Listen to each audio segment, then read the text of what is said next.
नमस्कार मु Deepti दीप्तिस full lab को आपण मानक बहुत बहुत स्वागत। आज आम गोटे बहुत ही बढ़िया रिफ्रेशिंग आउ टेस्टी पूरा क्रीमी क्रीमी आइसक्रीम बनैबा। तो ये जो आइसक्रीमटा पइड पी सारा पर ता भितर जो नरम मलाईटा थाए बा तार जो नाली रे ही आज आम आइसक्रीम बनैबा। बहुत ही यूनिक आ गोटे फ्रेश टेस्ट एथिरे थाए। ऑनेस्टली कहबाकू गले मु केबे भी भाभी नथिली ए जो पइड नाली भी एते टेस्टी आइसक्रीम बनैबो बोली। आशा करुँची समस्त को रेसिपीटी पसंद आसो। आउ एमती भी बहुत इजी रेसिपी आराम से आपण यहाँ को घरे बन पारे। बिल्कुल भी स्किप करंतुनी वीडियोटी को पूरा शेष जाए देखंतु। देखि सारा पर जदि आपन को रेसिपी पसंद आसुची प्लीज़ वीडियो को लाइक आउ शेयर कर दिंतु। चैनल रे नुआ देखुथिले चैनल को सब्सक्राइब करने बिल्कुल भी भूलिबेनी। तो पइड नालीर ये जो फ्रेश क्रीमी क्रीमी आइसक्रीम बनवाई फास्ट ये देखंतु गोटे फ्रेश नड़िया नेबे। पइड नुहे नड़िया ही नेबे। नड़िया को भल भाव एमती कोरीदेवे बा ग्रेट करदे। जदि आप चाहिए नड़िया को छोट छोट खंड करके भी काटी पारिबे। मुझे ब्राउन पार्ट नड़ियार बिल्कुल भी बाहर करनी गोटे नड़िया को एमती भल भाव कोरी देइछि। तो एबे हम कौन करवा ना ग्राइंडर जार रे सबू नड़िया कोरा को देकी भल भाव आम अल्प से पानी देकी ग्राइंडिंग करदबा। तो ये ना आम नड़िया क्षीर बा नड़ियार रसटा को बाहर करवा। तो एबे कौन करवा ना एथिरे अल्प पानी दबा अधा कप पाखापाखि आम पानी दबा। आ जो पानी आपन नेबे हल्का उषुम करके नेले तार रसटा पूरा बढ़िया से बाहरी जीवो। बेसी पानी देबेनी अधा कप ही पानी देबे। भल भाव ये सब को आप ग्राइंडिंग करेंगे। आजिकल मार्केट रे रेडीमेड टेट्रा पैक रे भी मिलूची नड़िया क्षीर बा नड़िया क्रीम आपड़ से भी यूज करें। तो ये गोटे नड़िया को आम भल भाव एमती अधा कप गरम पानी बा उषुम पानी देके भल भाव एमती पेस्ट बनईदबा। तो एबे कौन करवा ना ताकू आम छाणिकी तार जो रसटा को बा तार क्षीरटा को आम अलग करवा। आउ एठी जदि आपण बेसी पानी देकी आमर नड़ियाटा को ग्राइंडिंग करेंगे तो कौन हम ना आइसक्रीम आपणकर भल बनबनी क्रीमी टेक्सचर आ बनबनी। से जिते कम पॉसिबल से पानी देवे नड़िया क्षीरटा जमती आमर टिके बहलिया होइकी बाहर बेसी पतला करेंगे। तो ये फर्स्ट मुझे गोटे जाली रे एमती बाहर करके छाणी दूची। आ भल भाव सबू रस बाहर करने आपड़ जदि चाहिए एमती गोटे कपड़ारे भी ताकू भल भाव चिपुड़ी तार जो रसटा को बाहर करें। तो गोटे जाली रे फर्स्ट मुझे छाणिकी नेक्स्ट मुझे गोटे कपड़ारे एमती बाहर कर दूची। जेहेतु जाली रे भल भाव बाहर चिपुड़ी है तो गोटे कपड़ा को मुझे ट्रांसफर करके एमती भल भाव ताकू चिपुड़ी तार जो रसटा को आम ये बाहर करदबा। तो ये आमर जो नड़िया क्षीर बा नड़ियार जो क्रीमटा पाखापाखि गोटे कप ही बाहरला। अधा कप आप पानी देवे।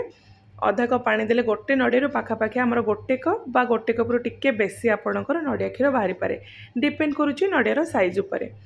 तो ये जो सुखिला नड़ियाटा आपणकर बाहरला यहाँ को आप खरारे सुखेकी डेसिकेटेड कोकोनट भी बन पारे। आ जेकोसी केक बा कुकीज रे आप यूज करें। तो ये आमर जो मोटा बा थिक नड़िया क्षीरटा बाहरला यहीटा को आम आइसक्रीम पर यूज करवा। तो ये यहाँ को साइड रखीदबा। नेक्स्ट ये देखु पइड पी सारा पर तार भीतर जो नालीटा आम ये यूज करवा। आईठी ना पइडर नाली बा तार जो मलाईटा जदि टिके एमती नरम थिबो ताले आइसक्रीम बहुत बढ़िया बनइबो। तार जो टेक्सचर पूरा स्मूथ बनइबो। तो टोटाल ये मुझे 3टा पइड यूज करी आइसक्रीम बनवाई। फास्ट हम कौन करवा ना गोटे चामच साहाय्य तार जो नाली बा मलाईटा को एमती बाहर करके अलग करदबा। आउ से जो हल्का ब्राउन पार्ट टिके रोचे ताको आम भल भाव सफा करदबा। तो 3टा पइडर नाली को बा तार जो मलाईटा को ये मुझे बाहर कर देछि। आ पानी रे टिके भल भाव धोई देछि। तो एबे हम कौन करवा ना एथुरो अल्प किछि नेकी मलाई ताको आम गोटे छुरी साहाय्य एमती पूरा पतला पतला करके बा पूरा एमती छोट छोट खंड करके काटिदबा। जमती पाखापाखि अधा कप आमर हम से टाइप अल्प किसी नहीं आप छुरी साहाय्य पूरा छोट छोट खंड करके काटिदेवे। जदि चपर अच्छी तो चपर भी आप पूरा फाइन करके चप करदे। तो ये अधा कप पाखापाखि आम नड़िया को आमर जो पइडर मलाईटा को एमती पूरा छोट छोट खंड करके काटिदबा। आ बाकी जो मलाईटा आमर रहिला जदि बड़ बड़ खंड टिके अच्छी तो ताको छुरी साहाय्य आप छोट छोट टिके खंड करदे। तापर एमती गोटे ग्राइंडर जार को आम सब मलाई को एमती बाहर करदबा। तो एबे आम मीठा एथिरे ऐड करवा कंडेन्स मिल्क। ये मु 150 रु 160 ml पाखापाखि कंडेन्स मिल्क यूज करी। आमती भी आमर जो पइड नाली बा पइड मलाई गोटे नेचुरल स्वीटनेस थाए से मिठार जो परिमाण आपण टेस्ट हिसाब से आपड़ टेस्ट करी जदि आपको टिके बेसी मीठा पसंद तो आउ 2-3 चामच कंडेन्स मिल्क एथिरे देकी भल भाव एमती ग्राइंडिंग करदे। ଯେତିକି ଚିକଣ କରିକି ବା ସ୍ମୁଥ୍ କରିକି ବାଟିବେ ଆଇସ୍କ୍ରିମ୍ର ଟେକ୍ସଚର୍ ସେତିକି ସ୍ମୁଥ୍ ବନିବ ବା ପୁରା ଏମିତି କ୍ରିମି ବନିବ। ଦେଖନ୍ତୁ ଗ୍ରାଇंडिंग କରିସାରିଲା ପରେ ୟାର ଟେକ୍ସଚର୍ ପୁରା ଏମିତି ଥିକ୍ ଆଉ ସ୍ମୁଥ୍ ହେଇଯାଇଛି ବା ପୁରା ଏମିତି କ୍ରିମି ହେଇଯାଇଛି। ତ ଏଇଠି ଆମେ ଫ୍ରେଶ୍ ନଡ଼ିଆର ରସଟା ବାହାର କରିକି ୟୁଜ୍ କରିଛନ୍ତି। ଆଉ ଯଦି ଆପଣ ମାର୍କେଟରେ ମିଳୁଥିବା ଯେଉଁ ରେଡ଼ିମେଡ଼୍ ନଡ଼ିଆ ରସ ବା କୋକୋନଟ୍ ମିଲ୍କ ୟୁଜ୍ କରୁଛନ୍ତି ତ 200 ml ର କୋକୋନଟ୍ ମିଲ୍କ ଆପଣ ୟୁଜ୍ କରିବେ। ତ ସେ ଯେଉଁ ମିକ୍ସଚରଟାକୁ ଆମେ ସାଇଡ଼୍ ରଖିଦେବା। ନେକ୍ସଟ ଏମିତି ଗୋଟେ ବଡ଼ ଜାଗା ବା ଏମିତି ଗୋଟେ ମିକ୍ସିଂ ବୋଲ୍ ନେଇଛି, ସେଇଥିରେ ଆମେ 1 କପ୍ ନେଇଯିବା ହୁଇପିଂ କ୍ରିମ୍। ଏଇଠି ମୁଁ ନନ୍ ଡେରି ହୁଇପିଂ କ୍ରିମ୍ ନେଇଛି, ଯେଉଁଟା ଆଗରୁ ଟିକେ ମିଠା ଥାଏ। ଆଉ ଯଦି ଏମିତି ହୁଇପିଂ କ୍ରିମ୍ ବା ଆମର ଯେଉଁ ହେଭି କ୍ରିମ୍ ନାହିଁ ଆପଣଙ୍କ ପାଖରେ ତ କ'ଣ କରିବେ ନା ଫ୍ରେଶ୍ କ୍ରିମ୍ ବି ଆ ଜାଗାରେ ଆପଣ ୟୁଜ୍ କରିପାରିବେ। ବାସ୍ ଫରକ ଏତିକି ରହିବ, ନନ୍ ଡେରି ହୁଇପିଂ କ୍ରିମ୍ରେ ଆଗରୁ ହାଲକା ମିଠା ଅଂଶ ଥାଏ, କିନ୍ତୁ ଯଦି ଆପଣ ଫ୍ରେଶ୍ କ୍ରିମ୍ ୟୁଜ୍ କରୁଛନ୍ତି ସେଥିରେ ମିଠା ଅଂଶ ଯେହେତୁ ନଥାଏ ତ ଆପଣ ସେ ଜାଗାରେ ମିଠାର ପରିମାଣ ବା କଣ୍ଡେନ୍ସ ମିଲ୍କର ପରିମାଣ ଆପଣଙ୍କ ହିସାବରେ ଆଡ଼ଜଷ୍ଟ କରିକି ଆପଣ ଏଠି ୟୁଜ୍ କରିବେ।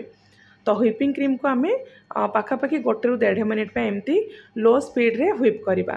ତ ଏଇଠି ନା କ୍ରିମ୍କୁ ଆପଣ ବେଶୀ ହୁଇପ୍ କରିବେନି, ଏମିତି ଗୋଟେ ଚାମଚ ହଉ ବା ଗୋଟେ ସ୍ପାଚୁଲାରେ ଏମିତି କ୍ରିମ୍କୁ ଉପରୁ ତଳୁ ପକାଇବେ। ଯଦି ଇଜିଲି ପଡ଼ିଯିବ କ୍ରିମ୍ ତ ଜାଣିବେ ଯେ ଆପଣଙ୍କର ଯେଉଁ କ୍ରିମ୍ଟା ପୁରା ପରଫେକ୍ଟ ହୁଇପ୍ ହେଇଛି ଆଇସ୍କ୍ରିମ୍ ବନେଇବା ପାଇଁ। ୟାଠୁ ବେଶୀ ଆପଣ ହୁଇପ୍ କରିବେନି। ତ ଏବେ ଆମର କ୍ରିମ୍ ରେଡ଼ି ହେଇଗଲା। ନେକ୍ସଟ ଆମେ ଯେଉଁ ପଇଡ଼ ନାଳିକୁ ଛୋଟ ଛୋଟ ଖଣ୍ଡ କରିକି କାଟିଥିଲେ ତାକୁ ଆମେ ଏଥିରେ ମିକ୍ସ କରିଦେବା। ତା ସହିତ ଯେଉଁ ପେଷ୍ଟ ବନେଇକି ରଖିଥିଲେ ନଡ଼ିଆ ରସ, କଣ୍ଡେନ୍ସ ମିଲ୍କ ଆଉ ଆମର ପଇଡ଼ର ମଲାଇଟାକୁ ସେ ସବୁ ପେଷ୍ଟକୁ ଆମେ ଏଥିରେ ମିକ୍ସ କରିଦେବା। ଭଲ ଭାବରେ ଏପଟ ସେପଟ କରିକି ଏଇଟାକୁ ମିକ୍ସ କରିବେ। ୟାର କନସିଷ୍ଟେନ୍ସି ଟିକେ ଥିକ୍ ରହିବ, ବେଶୀ ଯେମିତି ପତଳା ହେବନି କି ବେଶୀ ଆମର ଯେଉଁ ମିକ୍ସଚରଟା ବହଳିଆ ହେବନି। ଯଦି ବେଶୀ ଆପଣଙ୍କୁ ପତଳା ଲାଗୁଛି ଗୋଟେ ହ୍ୟାଣ୍ଡ ବିଟରରେ ଆପଣ ଆଉ କିଛି ସମୟ ପାଇଁ ବିଟ୍ କରିଦେବେ। ଆଉ ଗୋଟେ କଥା, ଯଦି ଆପଣଙ୍କର ପାଖରେ ଇଲେକ୍ଟ୍ରିକ୍ ବିଟର୍ ନାହିଁ ତ ଆପଣ କ୍ରିମ୍ ହୁଇପ୍ କରିବା ପାଇଁ ଗୋଟେ ହ୍ୟାଣ୍ଡ ବିଟର୍ ବା ଗୋଟେ ହ୍ୟାଣ୍ଡ ହ୍ୱିସ୍କରକୁ ବି ୟୁଜ୍ କରିପାରିବେ। ତ ଏ ଯେଉଁ ଆଇସ୍କ୍ରିମ୍କୁ ସେଟ୍ କରିବା ପାଇଁ ଏଠି ମୁଁ ଗୋଟେ ଏମିତି କାଚର ବୋଲ୍ ନେଇଛି, ଯେକୌଣସି ଜାଗାରେ ଆପଣ ସେଟ୍ କରିପାରିବେ। ନର୍ମାଲ ଯେଉଁ ଷ୍ଟିଲ୍ର ଟିଫିନ୍ ବକ୍ସ ଆସୁଛି ବା ଟିଫିନ୍ ଡବା ଆସୁଛି ଆପଣ ସେଇଥିରେ ବି ଆଇସ୍କ୍ରିମ୍କୁ ସେଟ୍ କରିପାରିବେ, ବା ଯେକୌଣସି ଛୋଟ ଛୋଟ ଗିନା ହେଉ ବା ଗ୍ଲାସ୍ରେ ବି ଆପଣ ଏଇଟାକୁ ପୁରା ବଢ଼ିଆ ସେ ସେଟ୍ କରିପାରିବେ। ତ ଏଠି କାଚ ବୋଲ୍ରେ ମୁଁ ଭରି ଦେଉଛି ଆଇସ୍କ୍ରିମ୍ର ବ୍ୟାଟରକୁ ବା ମିକ୍ସଚରକୁ। ତାପରେ ତା ଉପରେ ଆମେ ଏମିତି ଟିକେ ଶୁଖିଲା ନଡ଼ିଆରେ ଗାର୍ନିଶ୍ କରିଦେବା। ତ ଏଇଠି ମୁଁ ଡେଜିକେଟେଡ଼୍ କୋକୋନଟ୍କୁ ତାୱାରେ ଏମିତି ଟିକେ ଶୁଖିଲା ଭାଜି ଦେଇଛି, ହାଲକା ଗୋଲ୍ଡେନ୍ କଲର୍ ଆସିବା ଯାଏ। ଯେଉଁ ନଡ଼ିଆ ରସ ବାହାର କରିସାରିଲା ପରେ ଯେଉଁ ଶୁଖିଲା ନଡ଼ିଆଟା ଥିଲା ନା ତାକୁ ଆପଣ ବି ତାୱାରେ ଟିକେ ଏମିତି ଡ୍ରାଏ ରୋଷ୍ଟ କରିକି ଉପରେ ଗାର୍ନିଶ୍ କରିପାରିବେ।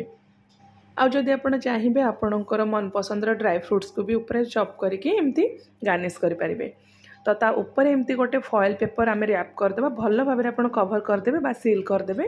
ଦେନ୍ ଆମେ ତାର ଯେଉଁ ଲିଡ୍ ବନ୍ଦ କରିକି ତାକୁ ପୁରା ଓଭରନାଇଟ୍ ପାଇଁ ବା 7 ରୁ 8 ଘଣ୍ଟା ପାଇଁ ଆପଣ ଡିପ୍ ଫ୍ରିଜରରେ ତାକୁ ସେଟ୍ ହେବା ପାଇଁ ଛାଡ଼ିଦେବେ। ଆଉ ଏଇଠି ଦେଖନ୍ତୁ କିଛି ଆଇସ୍କ୍ରିମ୍ର ଯେଉଁ ମିକ୍ସଚରଟା ରହିଯାଇଥିଲା ତ ଏମିତି ଛୋଟ ଛୋଟ 2ଟା ଜାଗାରେ ମୁଁ ତାକୁ ସେଟ୍ କରିଦେଇଛି। ୟା ଉପରେ ବି ଅଳ୍ପ ଟିକେ ଆମେ ଏମିତି ଗାର୍ନିଶ୍ କରିଦେବା। ଆଉ ଫଏଲ୍ ପେପରରେ ଭଲ ଭାବରେ ତାକୁ ସିଲ୍ କରିକି ୟାକୁ ବି ଆମେ ଡିପ୍ ଫ୍ରିଜରରେ 7 ରୁ 8 ଘଣ୍ଟା ପାଇଁ ବା ଯଦି ଟାଇମ୍ ଅଛି ପୁରା ରାତି ପାଇଁ ଆପଣ ତାକୁ ଛାଡ଼ିଦେବେ। ମୁଁ ଏଠି ପୁରା ଓଭରନାଇଟ୍ ବା ପାଖାପାଖି 8 ରୁ 9 ଘଣ୍ଟା ପାଇଁ ଆଇସ୍କ୍ରିମ୍କୁ ଏମିତି ସେଟ୍ ହେବା ପାଇଁ ଛାଡ଼ି ଦେଇଥିଲି। ତ ଏଇଠି ଦେଖନ୍ତୁ ପାଖାପାଖି 8 ରୁ 9 ଘଣ୍ଟା ପରେ ବା ତା ନେକ୍ସଟ ଡେ ସକାଳେ ମୁଁ ଏଠି ଆପଣଙ୍କୁ ଦେଖାଉଛି। ଖୋଲିକି ଦେଖିଦେବା ଆମର ଆଇସ୍କ୍ରିମ୍ ପୁରା ବଢ଼ିଆ ସେ ସେଟ୍ ହେଇଛି କି ନାହିଁ। ଆଉ ଏ ଆଇସ୍କ୍ରିମ୍ର ଟେଷ୍ଟ ଏତେ ବଢ଼ିଆ ନା ଆମେ ଏଥିରେ ଆର୍ଟିଫିସିଆଲ୍ କିଛି ଫ୍ଲେଭର୍ ଆଡ଼୍ କରିଛନ୍ତି ନା କୌଣସି କଲର୍ ଆଡ଼୍ କରିଛନ୍ତି।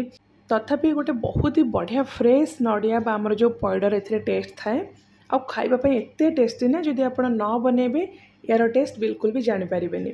ତ ଏଇଠି ଦେଖନ୍ତୁ ଆଉ 2ଟା ଜାଗାରେ ବି ଯେଉଁ ଆମେ ଆଇସ୍କ୍ରିମ୍ ସେଟ୍ ହେବା ପାଇଁ ରଖିଥିଲେ ସେଇଟା ବି ପୁରା ବଢ଼ିଆ ସେ ସେଟ୍ ହେଇଯାଇଛି।